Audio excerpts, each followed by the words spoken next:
बहुत स्वागत है आपका। मैं हूं आपके साथ सुमित शर्मा। भोपाल से इस वक्त की बड़ी खबर है। तीनों राज्यसभा उम्मीदवार निर्विरोध निर्वाचित हुए हैं। विवेक तन्खा कांग्रेस से, सुमित्रा वाल्मीकि बीजेपी से और कविता पाटीदार बीजेपी से राज्यसभा के लिए निर्विरोध निर्वाचित हो चुके हैं। दोपहर 3 बजे के बाद इनको प्रमाण पत्र दिए जाएंगे।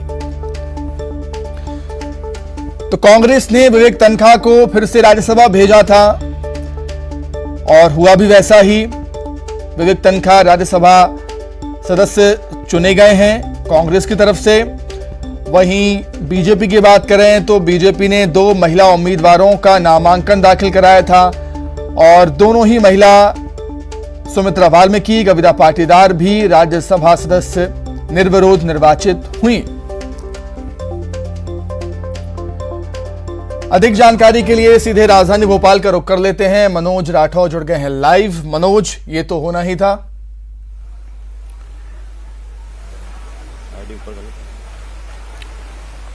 जी बिल्कुल, किसी तरीके से चुनाव की स्थिति इसलिए नहीं बन पाई क्योंकि तीसरा जो कैंडिडेट था, चौथा कैंडिडेट था, वो नहीं उतारा गया कांग्रेस की तरफ से भी।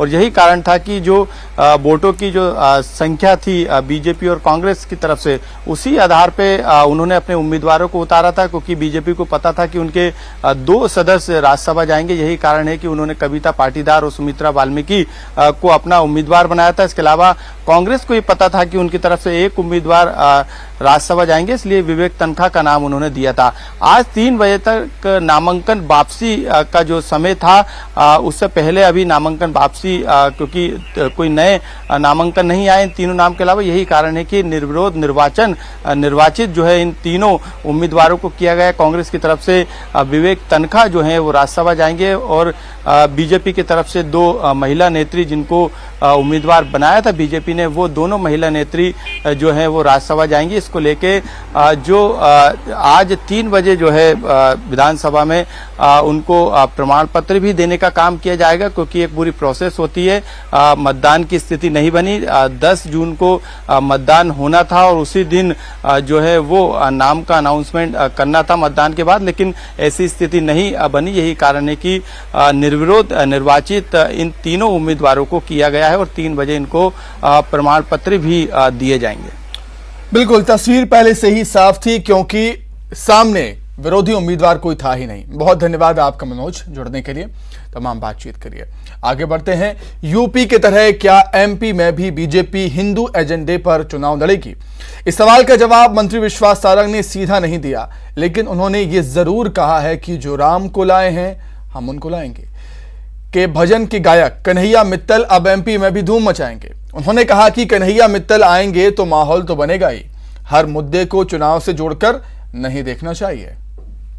जब आएंगे तो यूपी में जैसे माहौल बनाया था, हिंदू एजेंडे पे चुनाव चलेगा। देखिए, हमारा मातृ पितृ भक्ति दिवस का कार्यक्रम है। कन्हैया मित्तल जी ने निश्चित रूप से जो राम को लाए हैं हम उनको लाएंगे भजन लिखकर और गाकर पूरे देश में तहलका मचाया है। 2023 में क्या हिंदू एजेंडे पे चुनाव लड़ा? देखिए, मुझे लगता है किसी एक कार्यक्रम को किसी दूसरे से जोड़कर देखना उचित नहीं है। बिल्कुल, ये थे विश्वास सारंग। हालांकि तमाम गाने तैयार किए गए जो कि एमपी के 2023 चुनाव से जोड़कर रहेंगे और कहीं ना कहीं एक माहौल बनाने की पूरे मध्य प्रदेश में यहाँ पर कोशिश की जा रही है। कैमरामैन अजय के साथ मनोज राठौर, न्यूज 18 भोपाल। पूर्व नेता प्रतिपक्ष अजय सिंह राहुल ने मोहन भागवत के बयान का समर्थन किया। कहा कि वे मोहन भागवत को बधाई देना चाहते हैं। यदि देश को बचाए रखना है तो इन सब बातों पर ध्यान देना होगा। देश में विकास की राजनीति होनी चाहिए। अब मंदिर मस्जिद पर विवाद की बात नहीं होनी चाहिए। उन्होंने कहा कि आरएसएस के संगठनों को काबू करने के लिए मोहन भागवत काफी हैं। मैं बधाई देना चाहता हूं मोहन भागवत जी को। यदि देश को बचाए रखना है तो इन सब बातों पर अब ध्यान कम दिया जाए और देश के विकास की बातें हों। ये ना हो कि कौन सी मस्जिद या मंदिर क्या है पीछे उसके इतिहास। यदि कॉन्स्टिट्यूशन में एक समय तय हो गया था कि अब कोई विवाद न खड़ा किया जाए, उसको ध्यान में रखते हुए राजनीति की जाए, वो ज़्यादा बेहतर है। आरएसएस के जो संगठन हैं उनको काबू करने के लिए मोहन भागवत जी पर्याप्त है। मेरे ख्याल से जिस तरह से और संगठन काम कर रहे थे उसको सोचते हुए, देखते हुए, समझते हुए मोहन भागवत जी ने ये बयान दिया है। तो भागवत के बयान पर बात उन्होंने कही ही। अजय सिंह राहुल ने चुनाव को लेकर भी बात कही है। उनका कहना है कि टिकट मिलेगा तो चुनाव जरूर लड़ूंगा। विधानसभा चुनाव 6 बार का लगातार विधायक रहा हूं। अजय सिंह ये कहते हैं किसी कारण से पिछली बार चुनाव नहीं जीत पाया था। सोशल मीडिया में वायरल हो रहा था कि विधानसभा चुनाव नहीं लड़ेंगे। अजय सिंह विंध्य से इस बार सबसे ज्यादा संख्या में विधायक बनकर आएंगे। अजय सिंह राहुल ने यह बात कही। बहुत सारी चिंताएं हैं।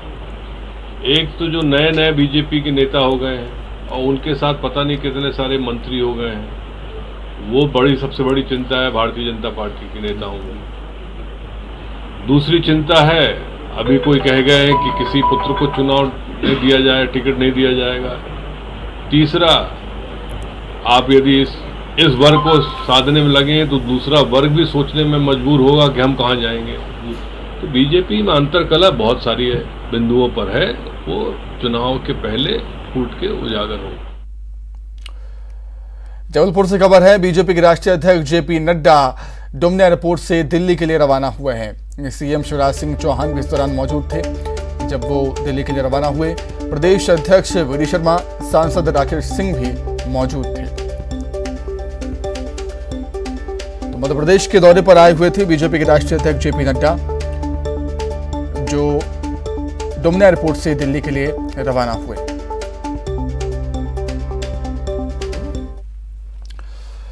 वहीं फिल्म सम्राट पृथ्वीराज चौहान देखेंगे नरोत्तम मिश्रा। आज शाम को फिल्म देखने जाएंगे नरोत्तम मिश्रा। अभिनेता अक्षय कुमार की फिल्म है सम्राट पृथ्वीराज चौहान और सरकार ने, एमपी सरकार ने इसे टैक्स फ्री भी कर दिया है मध्य प्रदेश में। गृह मंत्री नरोत्तम मिश्रा ने ट्वीट किया था। नरोत्तम मिश्रा के ट्वीट पर अभिनेता अक्षय कुमार ने भी ट्वीट किया था कि उम्मीद है आपको फिल्म पसंद आएगी।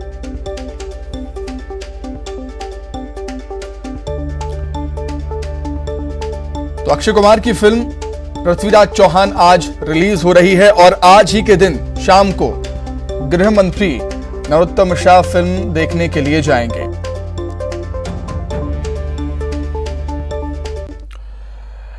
खबर जबलपुर से, जहां पर गौ हत्या के शक में 2 आदिवासियों की हत्या का मामला है। हाईकोर्ट में दायर जनहित याचिका। हाईकोर्ट ने मामले की जांच के लिए गाइडलाइन तय करने की मांग की। परिजन को मुआवजे की राशि बढ़ाने की मांग की। सिवनी के वकील एएस कुरैशी ने याचिका दायर की है। हाईकोर्ट ने 13 जून को रेगुलर बेंच में मामले की सुनवाई तय की। तो गौहत्या के शक में 2 आदिवासियों की हत्या का मामला है। हाईकोर्ट में जनहित याचिका दायर हुई थी। इस मसले को लेकर हाईकोर्ट से मामले की जांच के लिए गाइडलाइन तय करने की मांग की गई है और परिजन को मुआवजे की राशि बढ़ाने की भी मांग भी की गई है। सिवनी के वकील एएस कुरैशी ने याचिका दाखिल की थी। खबर सिंगरौली से, सड़क हादसे में 2 की मौत हो गई। तेज रफ्तार वाहन ने बाइक सवार को कुचल दिया। बाइक सवार दोनों लोगों की मौके पर मौत हो गई है। हादसे में एक महिला की हालत गंभीर है। नाराज ग्रामीणों ने चक्का जाम कर दिया। मौके पर भारी पुलिस बल भी तैनात।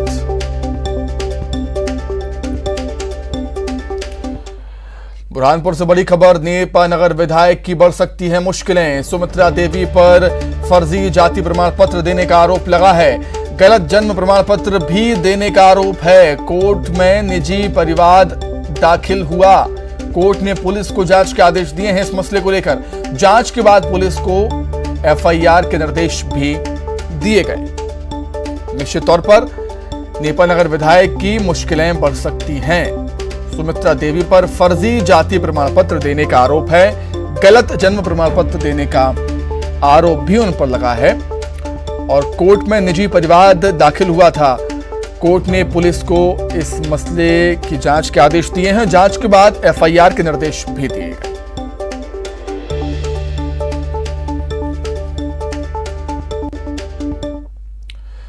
जांजगीर चांपा से खबर, पटवारी देवेंद्र साहू के समर्थन में उतरा है पटवारी संघ। जांजगीर के कचहरी चौक में अनिश्चितकालीन हड़ताल होगी। देवेंद्र साहू का किसान से पैसे लेते वीडियो वायरल हुआ था। अनिश्चितकालीन हड़ताल हो रही है, देख रही तस्वीरें। नायब तहसीलदार ने पामगढ़ थाने में FIR दर्ज कराई थी। पामगढ़ पुलिस ने पटवारी को गिरफ्तार कर जेल भेजा है। FIR और गिरफ्तारी पर संघ के कर्मचारी विरोध जता रहे हैं। तहसीलदार, नायब तहसीलदार, थाना प्रभारी के निलंबन की मांग यहां पर हो रही है।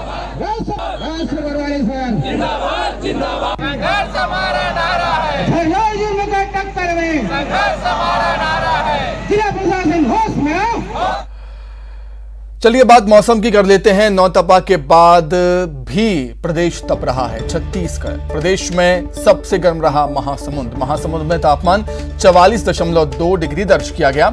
रायपुर बिलासपुर का तापमान 43.4 डिग्री दर्ज किया गया। दुर्ग का तापमान 43.4, राजनांदगांव का तापमान 43.5 डिग्री दर्ज किया गया है। पेंड्रा रोड का तापमान 41.3 डिग्री दर्ज किया गया। वहीं अंबिकापुर का तापमान भी 41.6 डिग्री दर्ज किया गया। अधिकांश जिले ऐसे हैं, अधिकांश शहर ऐसे हैं जहां के तापमान 40 डिग्री से ऊपर अभी भी बने हुए हैं।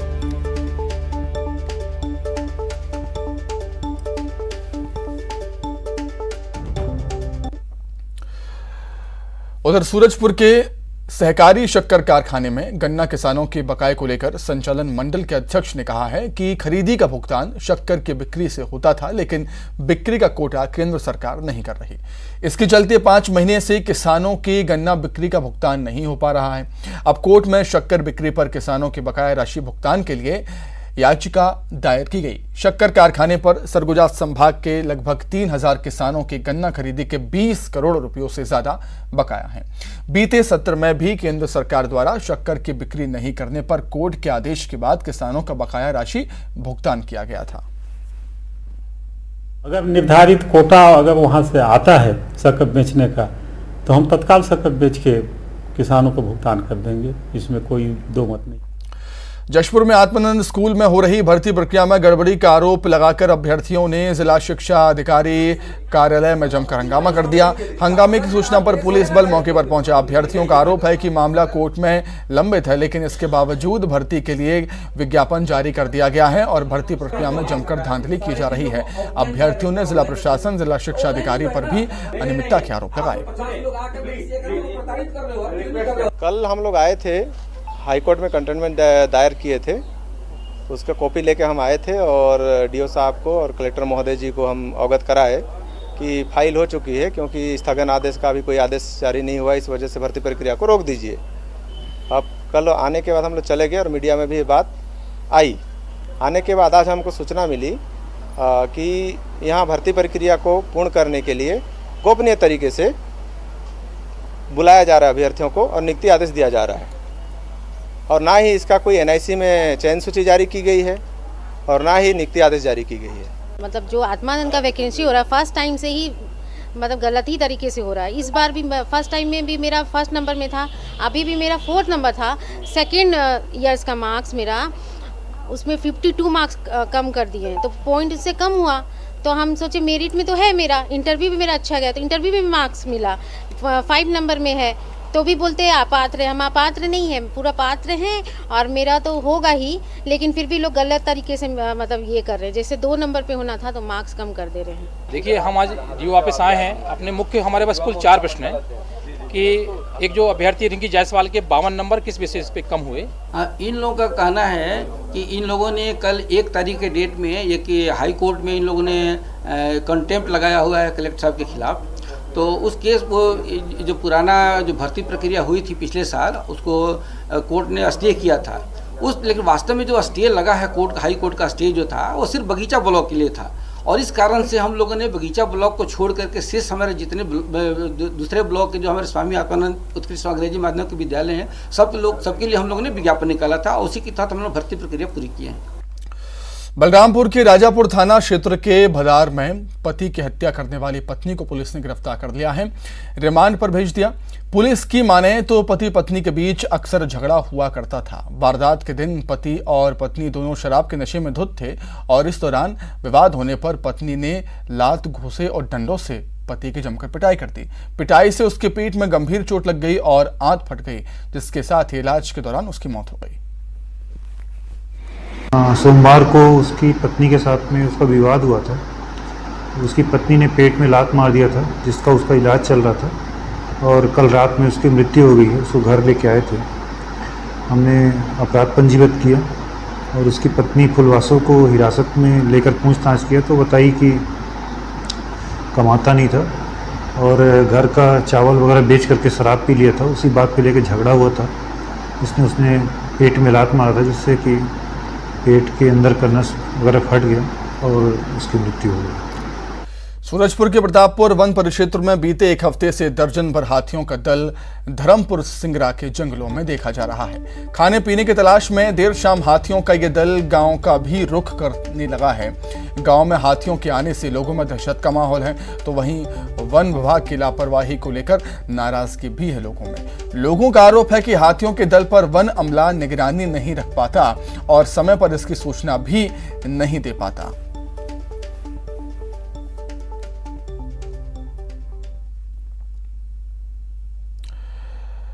तो इसी के साथ ही बुलेटिन में इतना ही, लेकिन आइए चलते चलते देख लेते हैं क्या है क्रिप्टो करेंसी।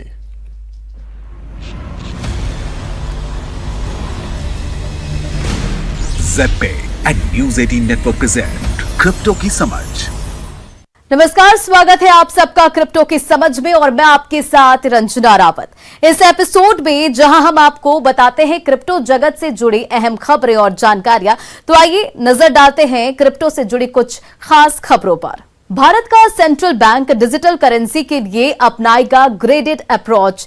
न्यूज 18 की रिपोर्ट्स के अनुसार रिजर्व बैंक ऑफ इंडिया यानी कि आरबीआई ने अपनी एनुअल रिपोर्ट में कहा कि वो सेंट्रल बैंक डिजिटल करेंसी शुरू करने की दिशा में ग्रेडेड अप्रोच अपना रहा है। रिजर्व बैंक भारत में एक सेंट्रल बैंक डिजिटल करेंसी शुरू करने की कवायद में लगा हुआ है। वार्षिक रिपोर्ट में कहा गया है कि सीबीडीसी के डिजाइन को मॉनेटरी पॉलिसी, फाइनेंशियल स्टेबिलिटी और करेंसी और पेमेंट्स सिस्टम्स के कुशल संचालन के उद्देश्यों के अनुरूप होना चाहिए। रिजर्व बैंक सीबीडीसी के लिए प्रूफ ऑफ कंसेप्ट, पायलट्स और लॉन्च में स्टेप बाय स्टेप आगे बढ़ते हुए ग्रेडेड अप्रोच अपना रही है। रिपोर्ट में कहा गया कि फिलहाल सीबीडीसी के उन डिजाइन एलिमेंट्स की जांच की जा रही है जो बहुत कम या बिना किसी परेशानी के लागू किया जा रहा है। आरबीआई एक्ट 1934 में एक जरूरी संशोधन को फाइनेंस बिल 2022 में शामिल किया गया है। यह फाइनेंस बिल 2022 लागू कर दिया गया है जो सीबीडीसी शुरू करने के लिए एक लीगल फ्रेमवर्क मुहैया कराएगा। एसईसी मुकदमा खत्म होने के बाद रिपल सीईओ तलाशेंगे आईपीओ की संभावना। रिपल के नेटवर्क में वेल्स अब भी अल्टकॉइन एक्यूमुलेट करने में लगा हुआ है और अब एक्सआरपी का हाईएस्ट परसेंटेज होल्ड कर रहा है। सीईओ गार्लिन हाउस ने खुलासा किया है कि सिक्योरिटीज एंड एक्सचेंज कमीशन के साथ चल रहे मुकदमे के समाप्त होने के बाद रिपल आईपीओ की संभावना तलाशेंगे। रिपल सालों से आईपीओ की संभावना तलाश रहा है। हालांकि एसईसी वर्सेस रिपल मुकदमा जब खत्म होगा तब इस पेमेंट जायंट के लिए इस दिशा में कदम उठाने का सही समय होगा।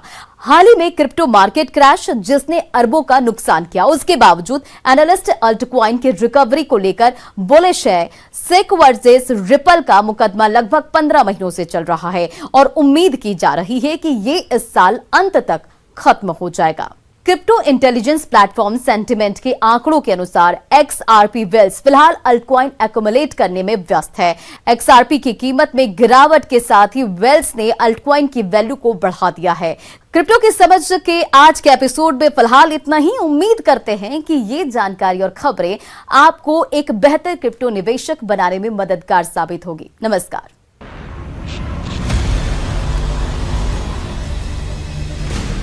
Z and news 18 network present crypto की समझ।